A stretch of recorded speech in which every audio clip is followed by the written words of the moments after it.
Cool. Okay.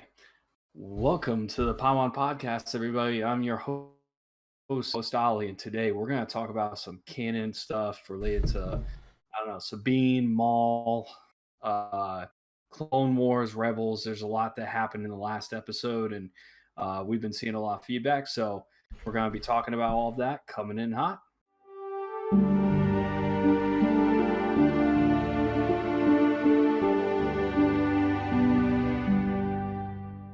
All right. So we don't really have. I mean, unless you have some news today, I didn't really see anything newsworthy of reporting. Yeah, the only thing that's come up, I think, is like whether or not Star Wars Celebration will take place, which it probably won't. Probably won't. Yeah, I mean that's not. So it'll be interesting. It'll be interesting to see what kind of news drops they come out with, because they'll still release stuff. You know what I mean? Whether they do like a live stream or something, I don't know. So it may not be totally different for people that don't go, like us. You know what I mean? Like the news will come out. So it'll be interesting. There will still be a bunch of news that comes out. I'm sure there's a bunch of High Republic stuff, you know. But yeah, that's the only, and then like little updates and stuff throughout the week, different things like we're gonna get into some of the rumors of Mandalorian season 2 stuff, and then and then just I heard like something about the Cassian series.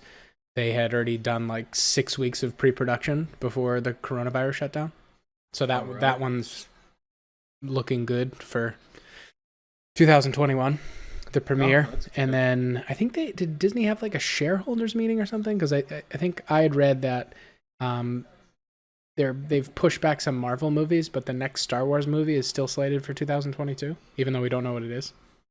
I haven't seen anything. Yeah, there was something that came up, and basically other things had moved, obviously, with this time delay, but the Star Wars one hadn't, so they're still expecting to do a movie in 2022. So, oh, that's cool. Be interesting if that ends up being the Obi-Wan thing. Like they bail on the miniseries, you know what I mean? Because there's been a lot of changes with that, so I wouldn't be shocked if that ends up being a movie. Yeah, mate. Well, I don't know. Do you want to be a movie? Because I don't know how I feel about a mini series. Well, without why? If 4 episodes is what they're talking about now. Like that's nothing. Yeah, but like it's still.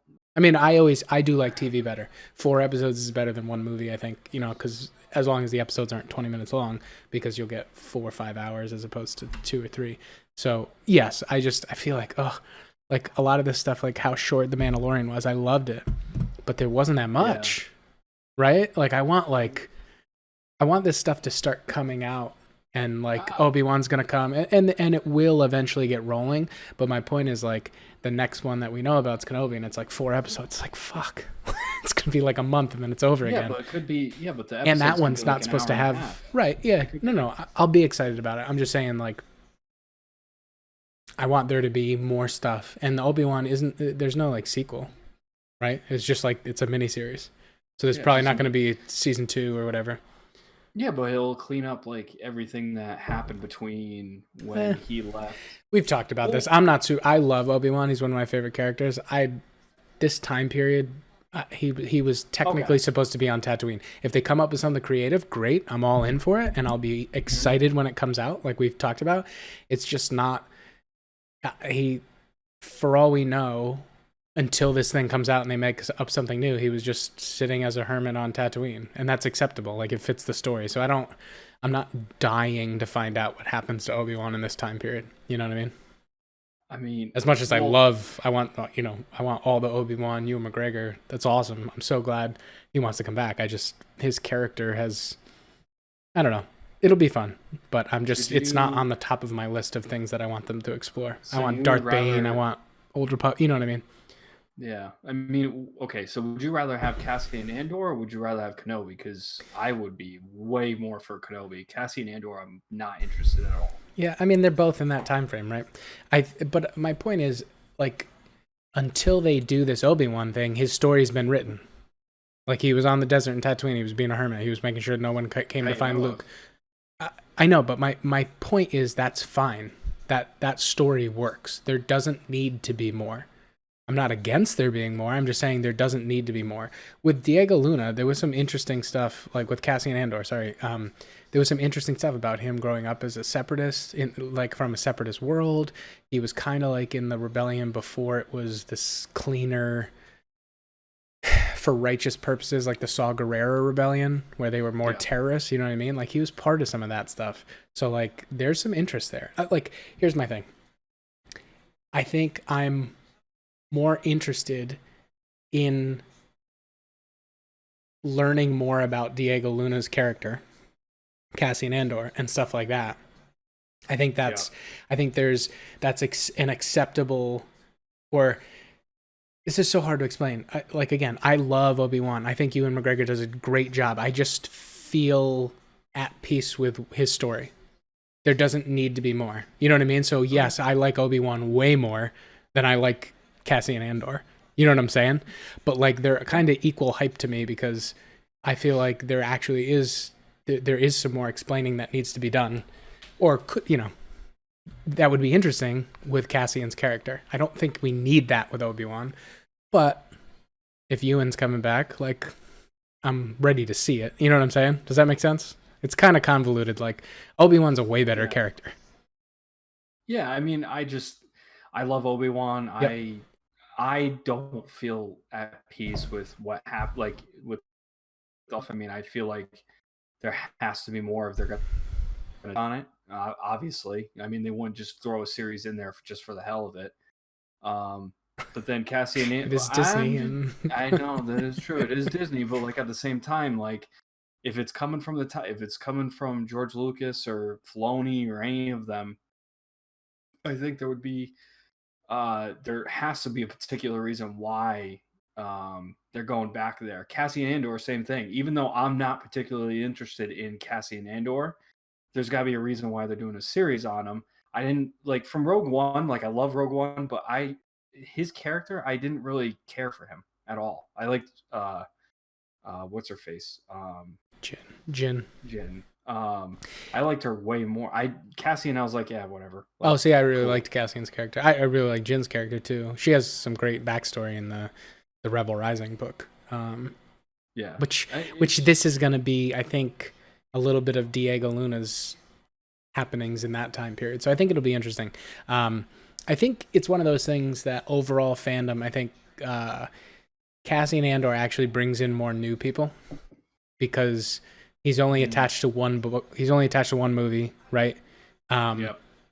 It's not Luke Skywalker. It's not the Force. I think some people getting into it are a little overwhelmed with that stuff. So Obi-Wan is going to be more nostalgia and a lot of the fans that are already here.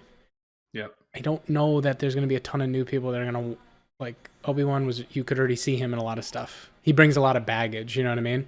Whereas if you go with a brand new character that no one really knows, which we only know a little bit about Diego Luna's character. Yep. I don't. It's yeah. I don't know. I I'm mean, excited me for both. personally- I want both. I think they can do more. Like the I don't know, Obi-Wan me thing is like what I'm personally, saying. Like Obi-Wan's story was written. He was in the desert for 25 years. They are going to adjust that, obviously, with this series. Okay, right. I'm fine with that if they come up with something interesting. I just don't. I don't need it. I didn't need it. Like before they were writing any stories, that's not where I would have gone. Is my point. You know what I mean? Okay. I wouldn't have gone to Solo either. Like, I wouldn't have gone to Han Solo. I would have done new stuff. I wouldn't have taken characters. I get why they did it, but I mean, like, I Solo, didn't need it. But there's a background on like we don't have a background on Solo though, so like that We makes do. more sense to me. Like from when he was growing up. It was in the kick out of the Imperial Academy. Yeah, we knew all that. That's all. Yeah, but that you only knew of that. Like you didn't see it. You didn't. It was just like offhand conversation. That's all you had. Yeah, I'm saying like it makes more sense from like an origin story for him. Like, oh, cool, we get to see how he came through the ranks of the Imperial Army, and then he defects from it. Like how that happens. Kenobi and even Cassian for somewhat. I mean, Cassian to me, like I said, the character just didn't do anything for me, and it's not gonna. I'm like I'm gonna see what they do, but like it's not like it wasn't a character. I was like, oh, I want to see where like what world did he come from? What did he do? Like all this. Like I didn't really care about that. I was kind of like, oh, he's just another character. Like Yeah. I think didn't it's do anything more for me. the I'm very interested, as much as I love the Force and stuff, and I'm excited about the High Republic stuff. I Yeah, also really enjoy like we both enjoy the book Battlefront Twilight Company. I yeah, really enjoy seeing the same universe, especially during times that we know at this point, mhm, from a non-Force user, a non-main character's point of view, like Lost Stars, our favorite book, right? yeah. So I think Cassian is very much that, especially if you read Rebel Rising, the Jyn Erso origin story. It's Yeah. really neat where she comes from, and what Saw's like, and what the rebellion pieces of the rebellion were like before we see them in A New Hope, and they're the good guys, right? There was a lot of Hmm. factions that were like really shitty terrorist type anti-empire, like we have the same bad guy, we have the same enemy, right? So we're on the same Hmm. side, but they'd blow shit up with civilian, like they didn't care, you know. So I think there's a lot of interesting stuff in there, and I think that's where the Cassian series could go. I'm Maybe. Yeah. a little worried about that K2SO is in it, because I think that dates it, because in a comic he meets him and it's only like I think a couple of years before Rogue One. So I'd prefer if they went back a little bit more. You know what I mean? Hmm. Um, Yeah. because Cassian was also a Fulcrum agent, Right. which is cool. Yeah. I think Yeah. It's after just Ahsoka, because Rebels is before, right? yes. So I mean I think that's neat. I think there's a lot to explore. Yes. Yeah. Rebels. Well, yeah. Rebels leads up to it. Yeah. So that's my point. Uh, It's tough for me, right? Like I think there's more. I think there's more interest in now, getting to new stuff with now there Cassian, but I there like is Obi a Wan more. there is a rumor. It's not really newsworthy, but there is a rumor that they signed Rosario Dawson to like a In contract that Cassian. has no, but multiple shows. So Yep. speculating maybe Ahsoka makes an appearance in Cassian. Now that I would be interested in, because then that then ties it back to like what Ahsoka did after Clone Wars, or the novel. Um, there obviously we're going to see more with the Siege of Mandalore and everything. What happens there, which is going to be cool. Yep. But that I see if Ahsoka makes an appearance, then I'd be like, all right, now that's cool, because now it's like, all right, how are they, like, how do they interact and meet in the Star Wars universe? Like Hmm. that would be interesting to me. But that's Yeah. that's a, that's from like a lore perspective. It overall, like Cassian as a character, I'm like, yeah, okay, cool, Yeah. I'll watch it.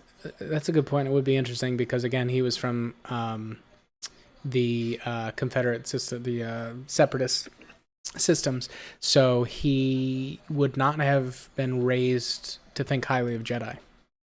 So it'd be No, very interesting if he met Ahsoka, yeah, even though they she's it not a kind of Jedi, but you know. kind of like Trace and Rafa. It's kind of the same thing. Yeah, They're I mean, kind of they like could have. Yeah, yep.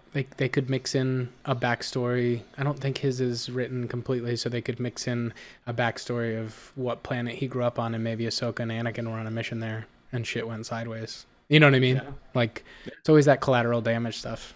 So yeah, it could be really interesting. But I had heard, yeah, that she signed for a few different things. Hopefully, one of those being like a live action Sabine and her going to find Ezra, right? yeah, yeah. Yeah, we hope. I mean, that's what the sequel for Rebels. That's what we're assuming is going to be. Yeah, see, Uh, that's what's gonna happen. They're gonna do that whole thing. Ready? it's going to screw up They're gonna everything. no, they're gonna do that whole thing. Hmm. The thing we're gonna talk about later with Sabine, right? So it's all gonna line up, and they're gonna be so it's gonna be Sabine, Ahsoka, and Ezra are gonna be the ones that are flying the Ghost in Rise of Rise of Skywalker. Skywalker, but they're not in the background anywhere. Right? That's very Disney. They'll write them in like, oh, the Ghost was there. We can have them on the ship, and it'll be like, oh, they were there, but then God, I hate you that. never see them in the background. I hate that. But whatever. It's That would be fine how they if do they it, if though, they do right? do They it. put it I in know later. that's what they've been doing that all I along. know, I'm just I know, saying, I don't like it. I know. So, I real quick side note, I yeah. know I finished up the Rise of Skywalker novel. Mm-hmm. And there were, hold on, let me pull it up real quick, because there were like 2 or 3 interesting things that happened in that last like 30 minutes. Related to the clone body thing, I'm gonna slap you because we've already talked about the that. clone body thing. Palpatine. Oh, just him being a clone or not? Yeah. It's bullshit. It's not into that, but they go into the whole how he was cloning, like how he was looking into it and trying to clone the whole time, and that's probably what Snoke was, like failed attempts, and he'd clone a bunch of stuff, and some were perfectly viable clones, like bodies and living things, but they had no force connection, and others had force connection but like weren't, like just decayed super fast, so it was tough to get that right mix. Yeah. So they went into that, which was kind of neat. But so in the audio, these are always these weird audiobook things too. I asked Matt Martin on Twitter about this, and he gave me the old like not confirming it, but also not saying it's not true. We didn't assume, but when we watched it and we saw the ghost, we were like, who's flying it? Oh, maybe Hera, maybe she's not there, but maybe it's Jason, her son, or maybe it's Sabine, it could be anyone. But I think I was under the impression that Hera would probably be pretty old now, so she might not be there. Yeah. So in the audiobook, which you obviously wouldn't get from reading the book, because it would just say a bunch of them check in, like it. So obviously it's reading from Poe's point of view, right? When they all like appear and they're like, read, blah blah blah, Lando checking in, blah blah. So there's a few that get read. One is Kaz in Fireball, which is from the Resistance show, the Fireball ship. So he checks in, he's there. Alphabet 2, which is one of the Alphabet Squadron, which is neat. Really? Yeah. Okay. I don't know which one Alphabet 2 is. I'll have to go back and read it. But I thought that was neat. Shay Versio, which is from Battlefront 2, the daughter of Iden Versio. Oh, that's cool. She checks in, and then the ghost checks in. Yep. With a female voice, and the dude has done Hera before, and it's like his Hera voice. So it doesn't say Hera, right? It doesn't say, but he basically says, like, in his voice, like when he does the different accents or whatever, he goes like ghost checking in, but he does his Hera voice. So I asked Matt Martin, I go, does that confirm it's Hera? And he's like, not saying it. I think it's one of those things that maybe they told him, like, obviously he gets cues when he's reading the book. Right, because they have like stuff like that is assumed or not or whatever. So when they check in, so I think it's Hera, which would be cool if it comes out later, like in a little thing. Oh God, I hate that. But it's all what good. Are you talking about? Why the ghost was there? I know. Who should be flying? Oh, okay. But yeah, I thought Kaz was cool. Alphabet 2, we'll have to look that up. That's interesting. I wonder which one of the Alphabet Squadron that is. I just read that too. I should know that. I hope it's the B-Wing.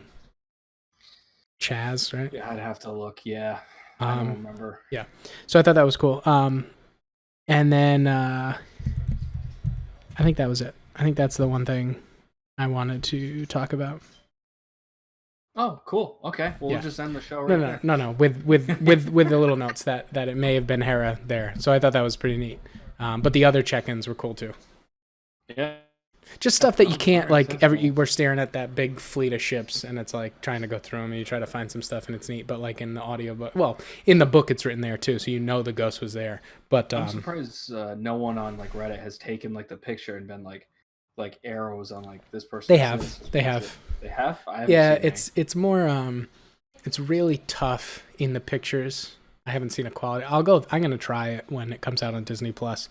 I'm gonna go through and see if I can get like a really like high detailed image.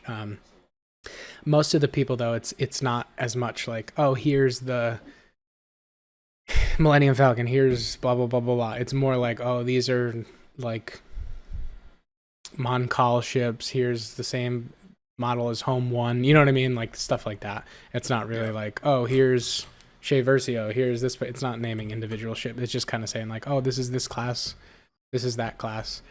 Yep. I mean, I was interested to see if the Lady Luck was there, because it does confirm that that's Lando's ship from back in the day. Yeah. I think we talked about this last time, but I'd be interested to see if that's, because he doesn't come in on it in Exegol. He's on the Millennium Falcon, but if someone else was flying it. Yeah. Yeah, that'd be cool. Yeah, that's interesting. I mean, I wonder if it. I mean, you're assuming it is here, so Yeah, I think so. I mean, because maybe the new sequel kind of. To me, there's only two logic. It's either Hera or her son Jason. Yeah. So he did the female voice. Sabine. So, right, yeah. I mean, it could be anyone. I just think it'd be silly to add the ghost and be like, "Who's flying it? Oh, Joe." Like, oh, okay, cool. JoJo's Bizarre Adventure. Yeah, it's just pick someone random. Like it's there for a reason. So. All right. Yeah, well, sorry. Took us off on a little trailer. No, it's fine. That's cool shit. So it kind of ties to everything we're talking about. I mean, yeah. So you wanted to talk about Sabine. What'd you tell me earlier? I read something completely different, but yeah, you were talking about... there's been threads on this, but it just came to my attention because I was reading something and somebody said, so when you're at the park, the Disney World park, is it Star Wars Land? What's it called? I don't even know. Wait, what? When you're at the Disney is it called something like Star Wars Land? Oh, Galaxy's Edge. Right. My bad. When you're there, dude, I'm not a theme park person. I like whatever. But when you're had to hear that. What? The name. Yeah, I know. I knew it was Batuu. I didn't know it's not called Batuu when you're there. Black Spire. Yeah. All right, Galaxy's Edge is what I was looking for. Thank you. Yeah. Anyways, when you're there, there's this Star Wars data bank thing it's like an app, I guess, and you kind of can. It's a little bit of a game too. I think there's some stuff on there that like when you go buy stuff, you can scan stuff or you know what I mean, like little alerts, like a fun little interactive thing while you're at the park. And I had seen a bunch of little things that I thought were fun. You know what I mean? They tied into Black Spire and Batuu and those books we read. So it was neat. But I hadn't seen this one that there was like I don't really understand how you pull it up, so I'm just going to explain it in layman's terms. But basically there's like a text that you can read on the data pad that says in the app that was basically someone communicating with Doc Ondar. And Doc Ondar is he's like a collector of like things throughout the galaxy is his jam, right? So in the the back and forth communication that you can see on the datapad app, it's from a person named Kronest, Kronest, which is the name of the home world of Sabine Wren. It's the one that the Wrens live on, the Wren strongholds on. Yep. And in the picture, it's Sabine. It's like Sabine's helmet, her Mandalorian helmet. So it's relatively obvious that it's her. The name and the helmet. But what's interesting is she's looking for Ezra's scout trooper helmet that was painted. I'm not sure if she painted it. She did a lot of the painting, but I know Ezra did some art too. But he wears it throughout Rebels. I don't know if you remember. He has like two different helmets that he painted. He has a few different helmets, but two specific ones. The Club Cadet one that he wears, but the scout trooper, the ones from Endor, right, that ride the speeder bikes, that one that he's painted and stuff. She's looking for that, and Doc Ondar has it. And she says she'll forward the credits. Now, why I think this is interesting is less the whole his helmet and stuff like that, which I did go back and look at the Rebels episodes to see if he loses it somewhere. And unfortunately, I'm going to go look a little closer, but I did some quick look at the last season. He wears it in like the last episode, somewhere in the middle of the season where he's with Saw and they like set that huge kyber crystal to blow. He has it and he gets on the escape ship, and then the next time you see him he doesn't have it on, and then he doesn't wear it the rest of the season. So Luth said that it was an interactive app. It's how you also get boarding past the ride. Yeah. Oh, that's cool. I'm assuming that's the Millennium Falcon ride. There's two. There's the Falcon. I think the Rise of the Resistance ride is that huge one that like you're on. You actually are at the Battle of Exegol and shit. Yep. Which is, and then I've heard it's nuts. That's cool. Does he know if it works not at the park? Like, is it like, or is it just for the park? Really? Is it just for the park? Let me know if he answers. But yeah. So apparently you can like hack into stuff. It's like, like the little interactive parts. And this came up on one of those hacks, probably around Doc's place when you're there.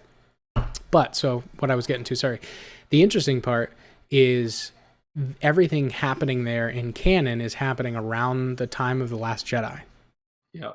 So if it is Sabine, like two things we can learn from this. Sabine's still alive. So this is 30 years later, right? So she's still alive. But the more interesting thing to me is that she's looking for Ezra's helmet. So is she still not found Ezra 30 years later? That's interesting. Yeah, I don't know. Also, Luth said it's viewable, but it's for the park, kind of like the wands in Harry Potter world. Gotcha. Thank you, Luth. So you can download it, but Thanks you can't really get awesome. Can't get the most out of it until you're at the park. Who's better than Ezra? The lead singer. The lead singer. Oh man. But yes, yeah, that'd be interesting. So it'd be interesting if she actually already found him, or if she hasn't found him at that point. It'll also be an interesting lingering question if we do get that series and they do find him and stuff goes on and it ends on a cliffhanger and we know, 10, 15 years later, depends on when that series takes place, that she's looking for his helmet.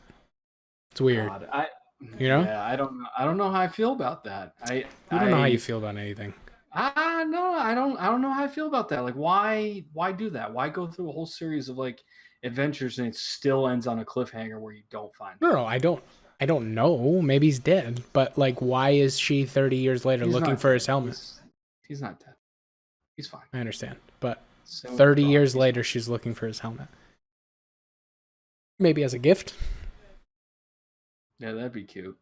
Cute little gift. Like here's your fucking Rebels helmet. Yeah.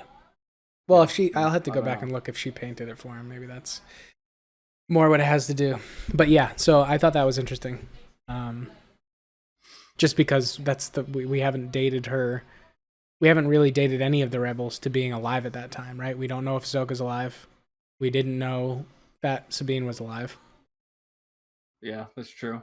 Yeah, it'd be. And now maybe Hera. Like, it's interesting that they're still alive. So I'm kind of surprised though that they didn't mention anything in Black Spire, the book, about anything related to them. Though I know it was completely different. I'm gonna have to go back and read. Was it Black Spire? Was Black Spire the one with Vi Marati? Yeah. So there was another one, Crash of Fate. Crash of Fate. I'm gonna have to go back and read this. Did you read that one? I did a long time ago. Okay, because at the Black end, Spire I'm more familiar with. Okay, I'll have to go back and read it because at the end of Crash of Fate, it ends with them like looking up at the sky and like a bunch of First Order or like a big battle ensuing over their heads, kind of thing, is how they say it. And it was like when I was looking because that came out. Yeah, because that's how it like ends. And I remember it came out before Rise of Skywalker, and I was like, "Oh, so something's going to happen there." No, that's Black Spire. I don't think so. That has to be Black Spire because Black Spire at the very end, Kylo Ren specifically goes to that world. Yeah. That happens. Like Ren's on his way. Yeah, but right. But in the end starts. I'll look it up. But anyways, yeah, the whole because we're bringing this up now, it does remind me that I was like, the whole Batuu thing kind of bummed me out. Why is that? Well, it was this whole thing with Black Spire and Batuu and all this stuff, right? And it's not in Rise of Skywalker. Yeah, like it plays no role whatsoever. It really doesn't. It's kind of like not Rebels Rising, Rise of the Resistance. It's kind of like that whole deal. You're thinking like, oh yeah, it's gonna, tie into that whole plot thread. But it's not even in. It's not in Last Jedi, and it's not in Rise of Skywalker. And it was supposed to be Galaxy's Edge. It was supposed to be this bigger thing, and they put 2 books there. There's a ton of like stuff that they built and came out of nowhere with Batuu, right? And then part 2, it's literally part 2 of Phasma, like with like Cardinal and Vimara. Right. Well, that book, the Crash of Fate book, also that's Batuu, and this whole thing is where Anakin and Thrawn were in that book. Well, do you think so? It's this whole thing to build up, And you then think it's a Disney thing that it's just no, like no, no. I'm we just have a confused. theme park, or Yeah, but they made it like in the timeline during like Last Jedi.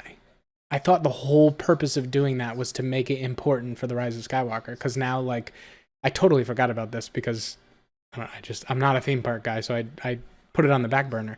But now I'm thinking about it. It makes like no sense because the whole thing was built to kind of make people, once the series is over, also want to stay there. You know what I mean? yeah, So like, but I thought I early rumors I think said that we were going to be on Batu too. yeah. Like they I set don't up a know. rebel base there with a Vi, right?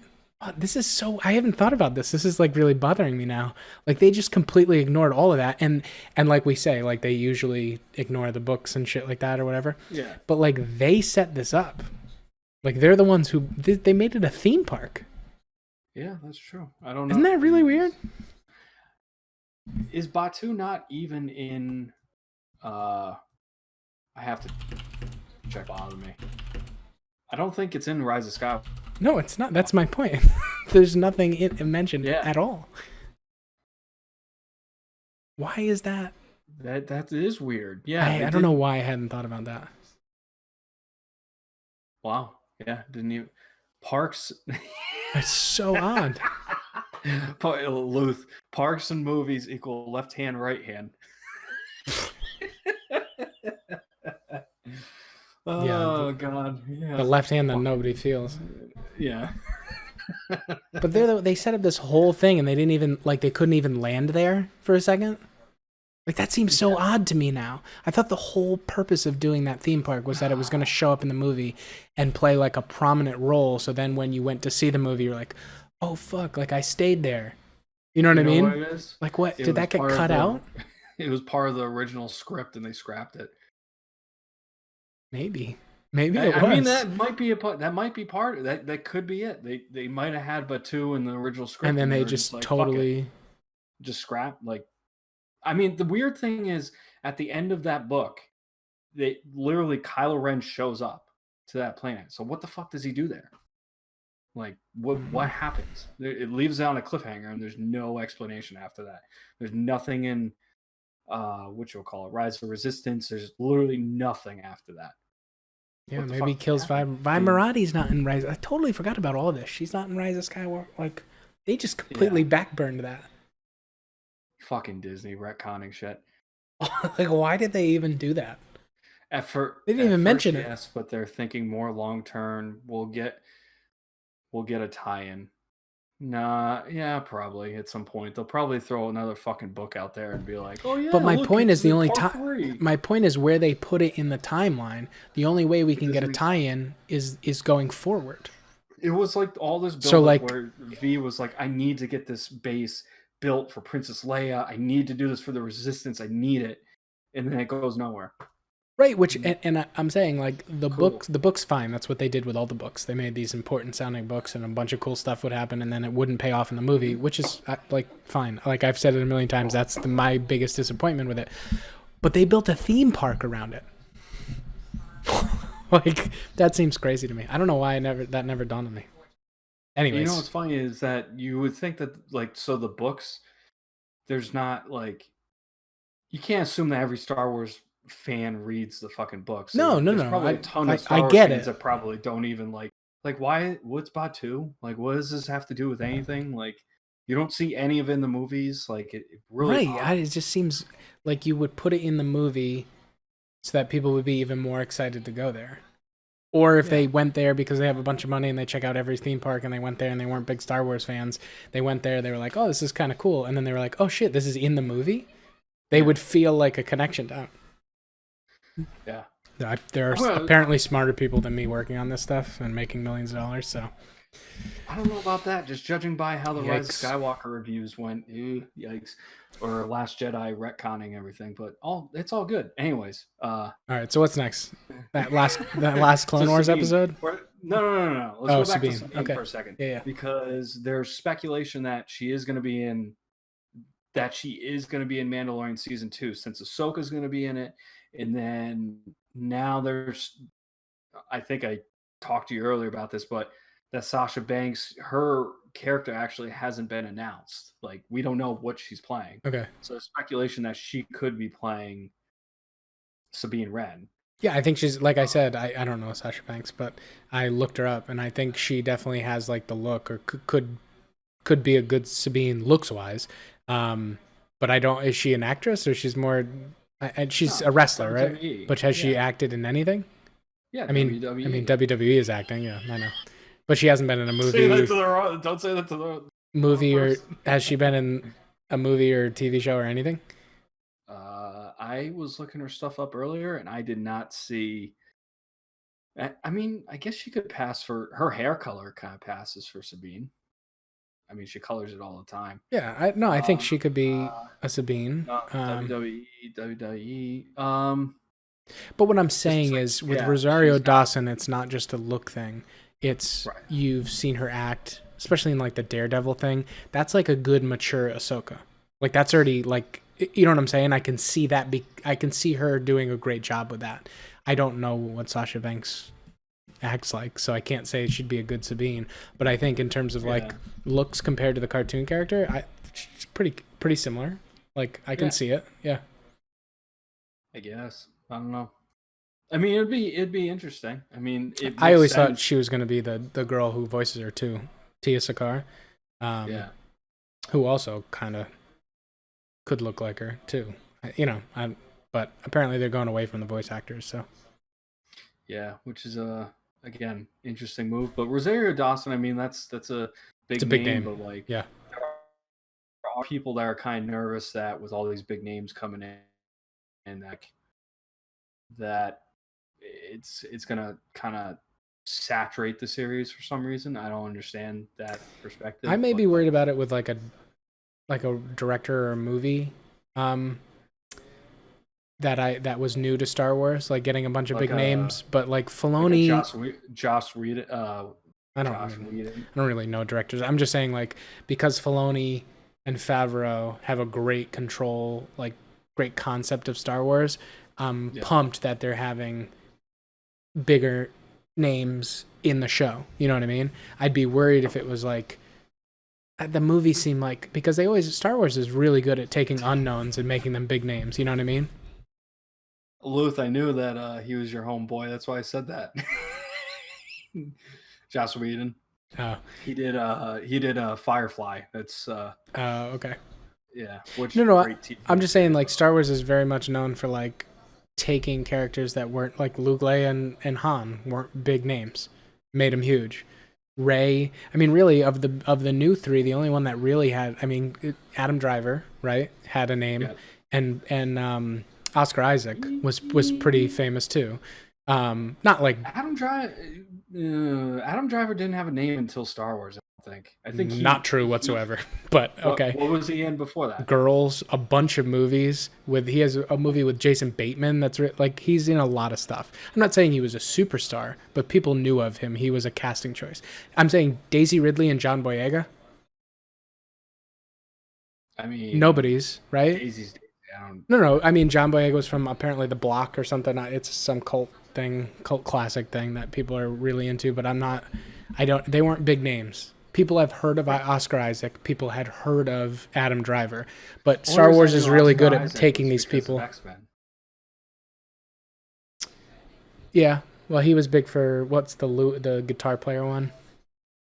Llewyn Davis or something. I don't know. Another big I'm movie. drawing a. I'm Anyways, drawing a blank on my that point one. is, I'd be more worried if they were making a new Star Wars movie with just a big name director and just bringing in big names, because that's not very Star Wars. But if you already have a good established storyline and you're bringing in big names for like really good cameos, I think that's awesome. Yeah, like Pedro Pascal is a pretty big name. Yeah. I mean, but again, he wasn't big until Game of Thrones, and then even after that, he was he in Narcos for a bit, and then he's probably in a bunch of random other shit. Inside Llewyn Davis was the movie. I don't know what the fuck that movie is. It's a guitar movie. It was like another like kind of underground big time in 2013. But that Oscar Isaac was in it. That's all I'm saying. Okay. I mean, Adam Driver. I did not never heard of him until Star You had Wars. never heard of Adam Driver until Star Wars? Nope. Nope. There you go. I'm just saying. I don't know. No, I'm not mad at you. You're just obviously unconnected. No, because he was a pretty big name. But regardless, he became way bigger because of Star Wars. So the point holds. You're right. He played Napoleon Dynamite, right? He definitely could. He definitely looks like him. He does kind of look like the dark-haired younger brother. Yes. Yeah, exactly. All right. Well, I'm gonna backtrack from the Sabine stuff, but clearly there's some speculation that she's gonna hop into Mandalorian season 2. We have no idea. So yep. It would make sense, and maybe with Rex too. I mean, who knows? But anyways, I've been backtracking and watching all of the Clone Wars. So we're gonna talk about the new episode. Mm-hmm. And what I've done is over this past week, I watched all the episodes from season 4 on related to Maul and Mandalore. I kind of find it interesting how they kind of left everything on a cliffhanger in like season 5 a little bit. Because I don't think you see anything in season 6. I don't remember if you do or not. Season 5 is where he takes over, basically. Yeah, he takes over. He kills Pre Vizsla. He puts that guy in charge, right? As like a figurehead. And then Palpatine. I don't. It's like Edric. Yeah, Aldrich. Aldrich.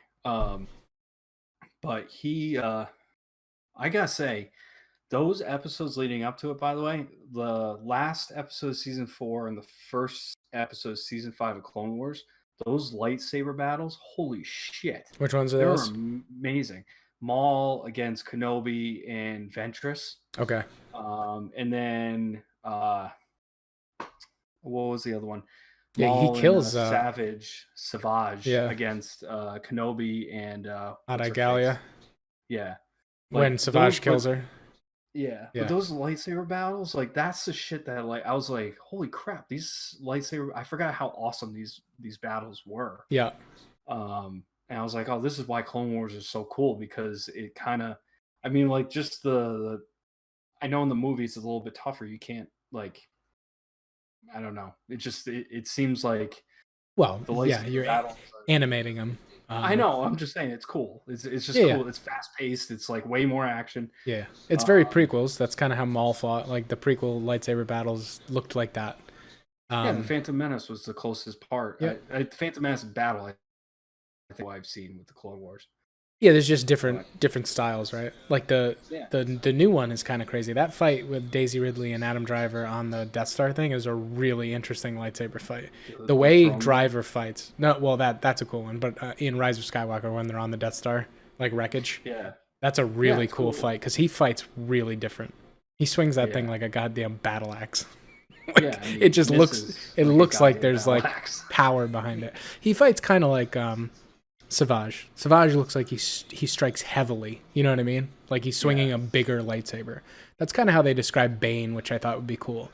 Just like the lightsaber even like it looks like it hits harder. You know what I mean? Yeah. Like it's not. It's just as you're fighting and it's fast and everything, but it looks like you get like you block it and you get like hit. Yeah, which I think is cool.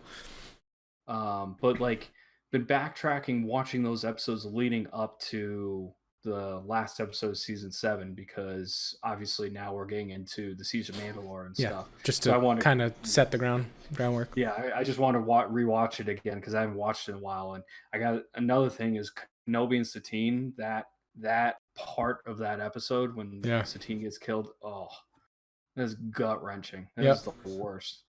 But spoiler. There was one thing. It came out like years ago.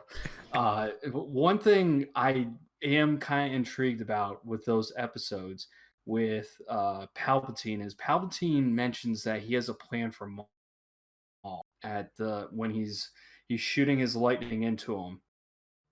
Do you remember this part? Yeah. When he kills Savage, he kills in Savage, front of him. Yeah.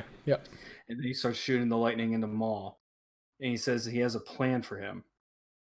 we don't know what that plan is. So I, what is that? What do you maybe think the that Siege of plan is? Mandalore. You think that's what it is? Like well, Maybe. no, the Siege of Mandalore is going to be when the Republic comes. No, right, when they take it back, when they try to take it back. Yeah, yeah, but I'm saying Right. maybe that was the plan because that's a huge battle in Order 66. Like when they Right. so like that's a maybe, like in other words, maybe that's a huge distraction point cuz he needs big sections of the Jedi away. You know what I'm saying? Right. I think the Right. Siege of Mandalore is a big part of like what was happening at Utapau with Grievous, and like it was like the end of the, they were trying to end the Clone Wars, right? And I think the Yeah. Siege of Mandalore is a big part of that. So maybe that was his plan, that he needed multiple things going on that seemed like it was time to end the Clone Wars to get all Yeah. the Jedi out so that they could get killed by the clones and he could execute Order 66. Because if there wasn't a ton going on and most of them were at the temple, he would have had a harder time. Well, yeah, there would be no clones around him. They would have to figure out a way to kill him. Yeah, so Okay. I mean, yeah, even in the like the novel of Revenge of the Sith, there's like a quick line that's like, I think he mentions multiple. Forget who he mentions. I remember Plo Koon because he's my favorite, but like one of the, I think it's Kit Fisto. Worst character ever. I think it's Kit Fisto or Saiz Tin, one of the guys that's with Windu, going to arrest Palpatine when they know about him. Mentions that he'd feel a lot more comfortable if Plo Koon and maybe he says Yoda. There's like 2 or 3 he mentions, and Plo Koon's one of them because he was known as one of the better lightsaber things. So it's just an interesting mention that like even they going in 4-on-1 were like, I'd feel better if we had more people here that could help, you know? Right. So do you think it's interesting that? So you think that if Maul was to Obi-Wan in Episode 1, do you think he was aware of what was going on with the Clone Wars? And because Palpatine does mention at one point that Dooku's just merely a pawn. Obviously, we know what happens, but do you think Maul knew what was going to happen? Did he know about Order 66? No. Or the Clone Wars in general? Because they Did didn't he start know at he that was point. behind it? I mean, the Trade Federation like helps kick it off. No, I'd say no. I bet he knew Palpatine was behind some shit. Yep. I don't think Palpatine would give him enough info. The Maul thing, again, canon versus legends is a little blurry, but the Maul thing was always that Palpatine saw Maul as more of a weapon, not as a true apprentice. Like he never thought Maul could become the next Sith Lord. Same with Dooku. Yeah, a little bit, but a little bit more. A little bit more with Dooku had a bigger purpose because of his Jedi background, and Dooku was way more powerful than Maul. Maul was like a psychopath, really tough lightsaber, but like he's an assassin basically. Yeah. He wasn't a planner. He wasn't going to lead the Sith. So Palpatine used him completely different. You know what I mean? Yeah. So I don't think he'd know bits and pieces. I bet he knew Palpatine was trying to do shit and trying to bring down the Jedi Order. Does he know the clones? I doubt it. Although Maul, I will say, did Maul know that Palpatine was Emperor Palpatine, or did Maul just know him as Sidious? I think that'd be an interesting question, right? I think know. he just knew him as Sidious. I feel like. Yeah. I actually do not know. Yeah, I don't know. Because from the legend shit, I think I remember is that he like locked him on a planet, right? And he had to like fight his way out. Or is that canon now too? From some of those comments, Maul confuses me because there's like the Son of Dathomir that came out before the canon thing, but it is canon. And it's like it's a couple books. I always get confused because I always thought they were legends, but they're canon. So I forget how this whole legends and canon thing. I should have gone back a little bit further in Clone Wars, but I watched from when Mother Talzin like basically gives him legs. Yeah, but this is what I'm saying way before when Maul gets him as a kid and trains him. Like what of that is canon? Did that actually happen, or does he find him later? And well, the only other thing is that what was it? Was it Obi-Wan? I think talks to Maul and says like, you weren't like this like like I know, the Night Sisters. I know Mother Talzin like probably fucked with him in some way. Like, so I Right. don't know if that Yeah. I'm just saying like I don't know if that's she purposely was like, all right, here's your the son of Dathomir and gave it to gave him the Palpatine, but I don't know. Yeah, it was a I weird don't know. in the Palpatine in the Plagueis book. Not even sure if it's Talzin, but there's Savage and him, and she gives him away in the hopes of a better life. But then in canon, Mother Talzin's his actual mother, and I don't know. I don't know what it is about like I just love that whole like Maul's like story and background, and then how it's related and everything. I don't know what it is about that whole storyline. How it's related to what? Sorry, you broke up there for a second. To Mandalore, like Oh, just his whole Mandalore thing is fascinating. It's so cool. It like for me, that's cool. That's like there's depth. There's Someone brought up an interesting point of the armor, that she has the horns on her helmet, and that they wonder if she was maybe at one point a Maul Death Watch. You know how they had the horns? They were much more. They were much bigger in the Clone Wars. There was only one. Wasn't there only one that had the horns? I think there were multiple. One had the huge horns. I think there were multiple that had version. Does it matter? Is that an important thing? I'm sorry. Yes, it's very important. The Mandalorians. I mean, it's kind of a cool name, the Mandalorians. Yeah, there's your new T-shirt idea. No, people call them that. That's not a that's not a made up word. Yeah. Anyways, but someone brought that up, and I thought that was interesting because I knew the aesthetics of her helmet, but I forgot totally about the guy who had the horns on his helmet. Say she's Sabine Wren too, or Bo-Katan. So who knows? Maybe she's. I mean, her helmet is a Night Owl helmet, so she's probably a person who was in the Night Owls. But I don't know that it's gonna be specifically Bo-Katan, or I don't think it's Sabine. Bo-Katan, yeah. But trying to look that up. I'll look it up later. But yeah, I don't. There was one with huge horns in his helmet. I thought there were a few, but I could be wrong. I mean, I gotta check that. Now it's gonna bother me, but I don't know. Was it from the show or was it in the cartoon?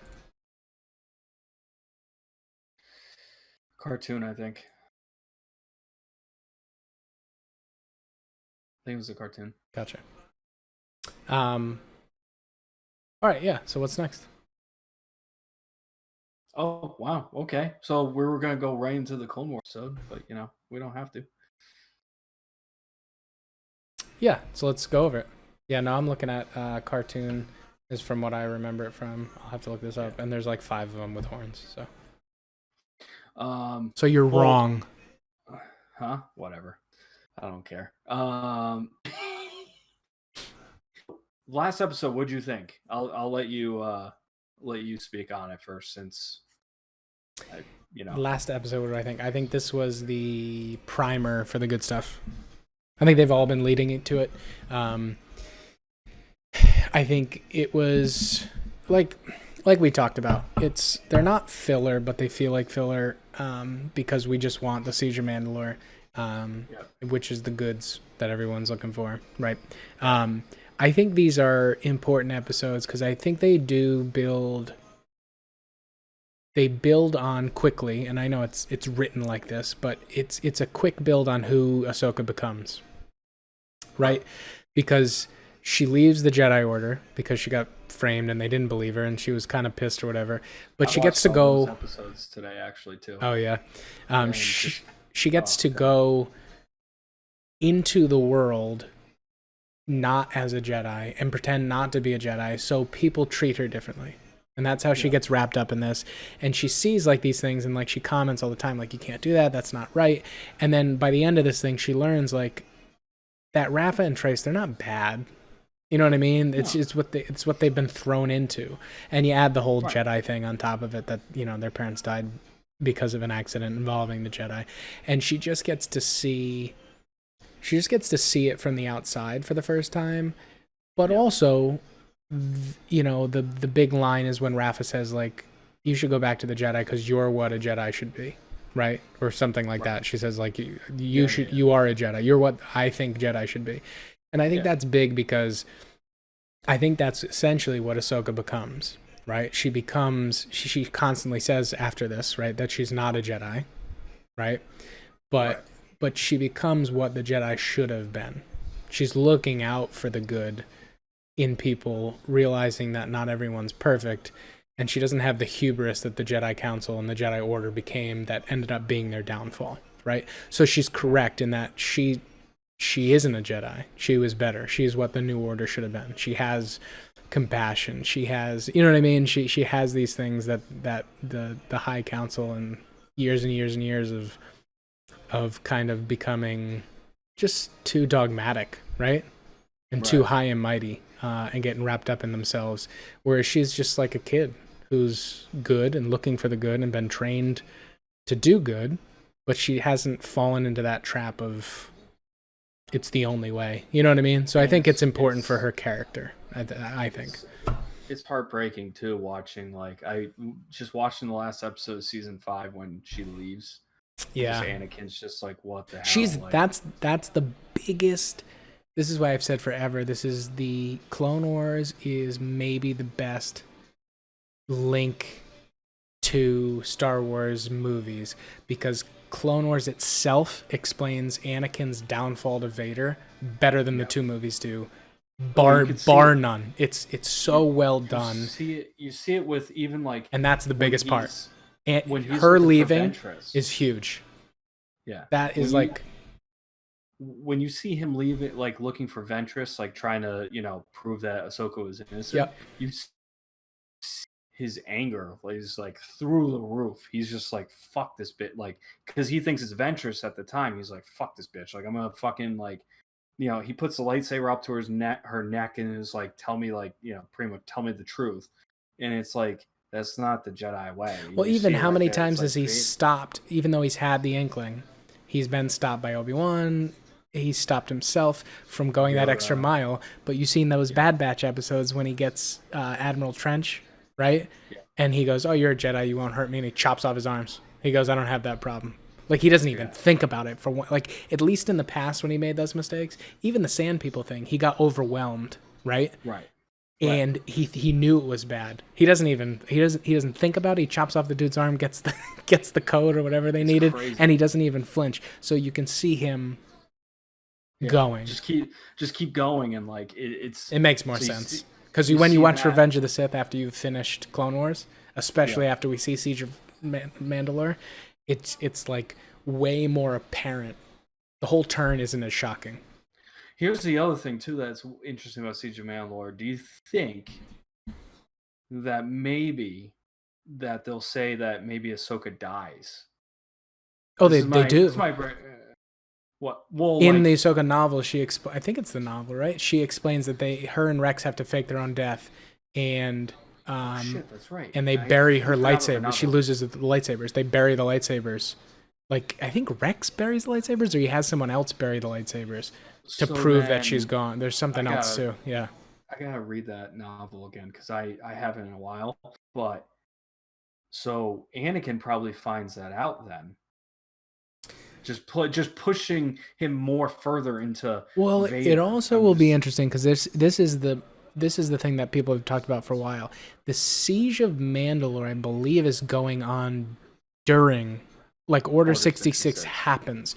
So it'll be interesting to see if they do something with Anakin finding out that Ahsoka dies. Yeah. How they fit that into the movie scenes. And will we get different versions of what happened in the movie in cartoon form? You know what I mean? You know what they should have done? They should have made the Siege of Mandalore a fucking movie. It should have been a standalone movie, kind of like Rogue One. That would have been fucking awesome because you have connected so much shit to Revenge of the Sith. It would have been it's like a lead into Revenge of the Sith. Couldn't you see there being a little? I haven't seen Revenge of the Sith in a while.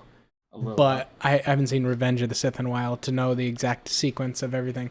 But wouldn't it be interesting if, you know, that heated conversation Anakin has with, or not heated, the conversation he has with Padme before he goes to Mustafar, and he's like, he does he get kind of heated that Obi-Wan said something. Anyways, he has a conversation with Padme before he goes to Mustafar. Yep. And he's like, he just stay here, everything's gonna be okay. The Jedi aren't always right. Anakin, I heard you left the Jedi Order, remember? And he's like, yeah, but it's gonna be okay. Remember that whole part? It'd be super interesting if they play a scene of Ahsoka's death and Anakin finding out right before that, and that's what makes him go, fuck it, I'm out. And he like, you know what I mean? And he tells her, like, I'm like, that's right before he goes, I'm going to Mustafar. Like, that'd be super interesting, because that's right after he kills Mace, right? Well, he doesn't kill Mace, but it would be interesting. But I think just the movies kind of don't leave that, though, because you have he thinks it's in between him going to the Jedi Temple and killing the younglings. No, it's at. I think it's all mixed in, right? That's after. After he talks to Padme. He talks to Padme after all that. He kills the younglings. Right. Yeah, right. So he talks to her after, and then he goes to Mustafar, and then that's when Obi-Wan. So I wonder if in between he fucking killed all these kids. He's right, like, right, Obi-Wan. Right. Yeah. What if it's after? What if it's right after Windu shuts him down to go to Palpatine? Right? Anakin's like, when he goes, I can come and I can help, and he goes, you can stay right here, because Windu doesn't trust him. I wonder if then, if like Ahsoka died in there, he gets the news and he goes. That's why he shows up to Palpatine. This could be interesting, because they're gonna have to do something, because it's happening at the same time. They're just not gonna have Anakin in any of these episodes. Right. He's gonna be in there. Obi-Wan's gonna be in there. So how are they? Because Obi-Wan's going to what? That's when he goes to Utapau to fight Grievous. Yeah. That's all happening at the same time, right? Yeah. So no Obi-Wan, no. So, but no, that's why she goes, because they don't go. But I think they're supposed to go, right?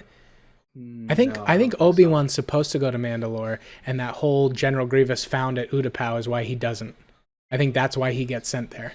I'm pretty sure that's what's going on. They mentioned that in. I don't remember them mentioning that in Revenge of the Sith. I don't think they mentioned that he was going to Mandalore. I'm saying I think that's what, because this story they knew the notes from when Filoni wrote it. I think that's why Ahsoka goes, because they were all gonna go there, and they get split up. Obi-Wan has to go to Utapau. It'll be interesting. I'm pretty sure that's what happens. I'm just trying to figure out the timeline of it. I just think that a live movie of just the Siege of Mandalore would be unbelievable. Would be awesome. Like, Mandalore is awesome. Yeah, just that whole the whole story, everything about it. Like, I think watching the last couple episodes of Clone Wars kind of reignited. Like, oh, I want to rewatch like all the Maul stuff, all the Mandalore stuff, how he comes to power and all that. So it's really cool that it's all coming together. I just wish like that. I think would have been like a cool like Rogue One type. Yeah, leads into Revenge of the Sith, like Rogue One leads into A New Hope. Maybe in the future that it would. It kind of stinks though too. At the same time, that it's going to be in cartoon form, but that's. I mean, Clone Wars is awesome, yeah, but yeah. So what? We haven't even talked about the episode like overall, but so you liked the episode though? You just thought that? Yeah, no. I thought it was cool. I thought so. Crimson Dawn's already in effect at this point. Yep. I think there was a lot of talk about whether the Shadow Collective turned into the Crimson Dawn, and that happened later. But that happened, yep.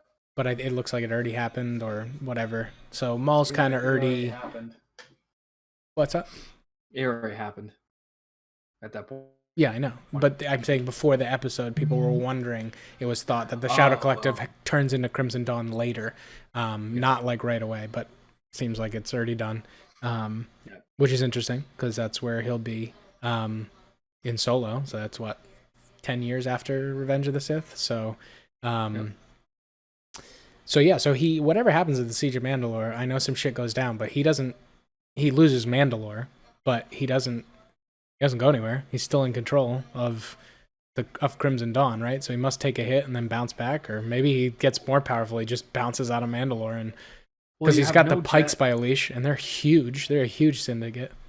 Well, you don't have, and he's got the Hutts, and he's got. So you don't have. Well, he had Black Sun, but he chopped off all their heads. So, or Savage did. Savage did. Yeah, but well, no, he still has. The henchman. One of the guys, the henchman. But like, yeah, I love like how they like. I was rewatching when Pre Vizsla like starts to like take like action against the terrorist, and one of them was the henchman. He's just like, oh, don't kill me. And it's just like, oh yeah, I'm gonna, put some rope around you. And it's like, you like that was ingenious though. That's why like that tells me like with Maul, I think he's smarter in terms of planning than I think he gave him credit for. Well, so I think the thing with Maul is that's exactly what happens. Once he was let off the leash, and once he had to run himself, right? And he did. He becomes like a mini Palpatine. He starts putting together a syndicate, putting this underworld scene together. He's always in the shadows, right? You know what I mean? He's a little more out front than Palpatine, but he's in the shadows enough that like it's not like there was a lot of talk of a Sith Lord running around. You know what I mean? So, so he's like a mini Palpatine, but I think that's once basically he finds out he was left to die. Like Palpatine didn't really care about him because he thought he was the Sith, he was the true apprentice. You know what I mean? Yeah. And he wasn't. He never was gonna be. So I think he, dude, his character's amazing. Yeah. For all that it was like a, hey, let's bring that guy back. Let's find a crazy way to bring the guy that we cut in half back. And you can argue that till the cows come home. They did an unbelievable job with his whole psychotic spider leg junkyard self getting brought back, and then he ends up, a crime syndicate boss, probably more powerful than Jabba at the height of the Crimson Dawn, like around Solo, at least more feared than Jabba probably at that time. And then we know something happens, and he becomes an old hermit on Malachor, and does that whole thing, and comes full circle. He's an incredible character. Yeah, it's and I think his job in Rebels was really cool too. Like where he kind of was amazing. He was bad, but not really. Like he just wanted Obi-Wan. Like he really he didn't. You know what I mean? But he had that devilish in him where he fucked up Kanan.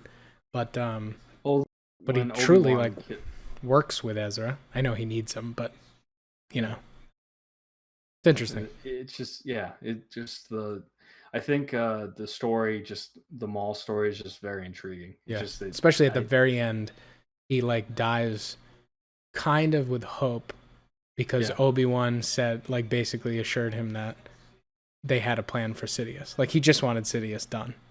It's the whole enemy of my enemy is my friend, right? In a way. Obviously, he was never going to be buddy with. Which is funny because Bo-Katan says that when she releases Satine, literally says that. Yeah. The enemy of my enemy is my friend. Yep. And it's funny that Satine and Bo-Katan is. Bo-Katan didn't she just say that to Ahsoka in this episode? Yep. She goes, "I figured an enemy of my enemy is my friend." Yep, she says that, but she said in that watching the episode with Satine, maybe that's her jam.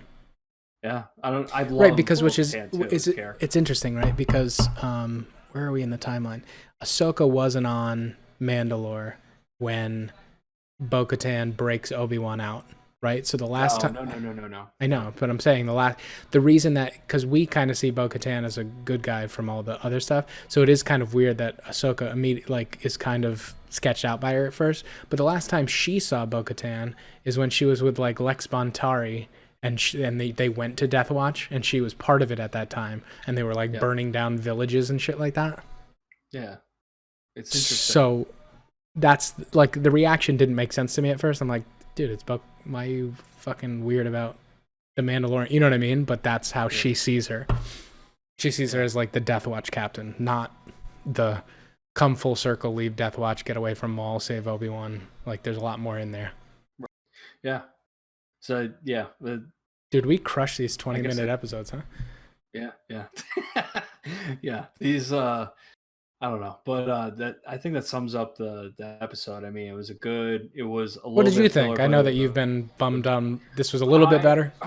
I like this, and I think the other thing too is that when I went back and watched, because what I did today was I watched all the, like, not all the Maul episodes, but like when The Pre Mandalorian Vizsla comes stuff to and yeah. power, all the Yeah. Mandalorian stuff, and I was like, then I watched this episode because I was like, you know what, I want to get refreshed again, watched it, and I was like, yeah, this now it's a lot, like, I like it a lot more Yeah. because now it like ties in, and we see Bo Katan at the end of this last episode. I was like, here we go, we're going into hell. This is gonna be awesome, and we all know what happens already, but like it's gonna be awesome Yeah. just to see. So Well, it we don't was completely know. Yeah.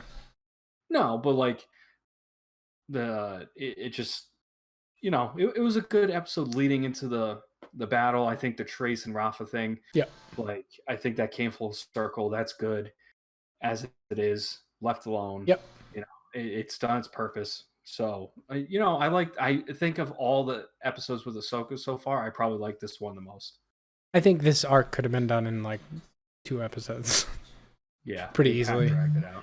The whole Yeah. like breaking out of prison 4 times. I don't think it was necessary. Like, can you just kill her? Like, why would we just keep putting her in prison? She breaks out every time. So yeah. But yeah, But although at the end you hear like the Pike leader, he starts saying like, it's our lives or it's their lives or our lives. Yeah. So there is a reason why he's not doing it. So Yeah. But yeah, overall I like the episode. I would like to anyone listening or watching, I'd highly recommend going back, kind of like, I don't know if you did that, but just going back and watching all the Maul episodes from season 4 on, all the Mandalore episodes. There's well, you can probably find. I did it for my Mandalorian video. So yeah, I deep dove into the whole Mandalorian thing. It's all those episodes, like just skip all the other ones, just watch. And I would also watch the Ahsoka Jedi Order, leaving the Jedi Order. That whole the temple bombing thing, right? Yeah, I mean that's right after that. That's a really neat arc. Yep.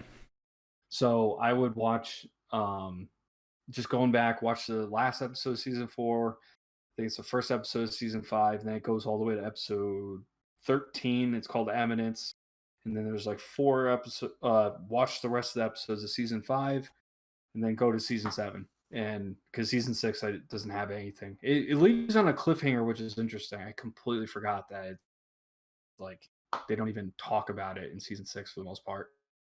Yeah, well, there's the whole chronological thing too. To do it that way. More Anakin types, Anakin stuff in season 6. But yeah, highly recommend this episode. I really highly, because it definitely. It'll be really cool to as a final thought on the whole thing. It'll be really neat to get this once the Mandalorian's done, so that we see what happened with the Purge. Because I'm super interested to see what happened there, because we go from in Rebels, Bo-Katan basically taking back over Mandalore, and then Mandalorians are this like, oh my god, you're a Mandalorian? Are you real? I thought they were extinct. It's like, whoa, we like some shit went down. So that'll be interesting, because then you can, once that's out, it'll be really cool, because then you could go back from Clone Wars, Rebels, Mandalorian, you can like watch this whole like 30-year period of Mandalore, and see the whole culture thing. It's really neat. And that's why I say Siege of Mandalore should be a movie. Maybe it will. Should be. Maybe The Purge will be a movie. Purge would be exactly. It should be like like that would be wicked cool. That could happen, where they could do an episode, because if they explain it in The Mandalorian and it's like well developed, which I think it will be, and people are super into it, could see it come out in a couple of years, that they, you know what I mean, like they do little flashbacks and they're like, oh shit, that movie would be sick. It'll have nostalgia too, because it's older Star Wars. It's in that original trilogy era. So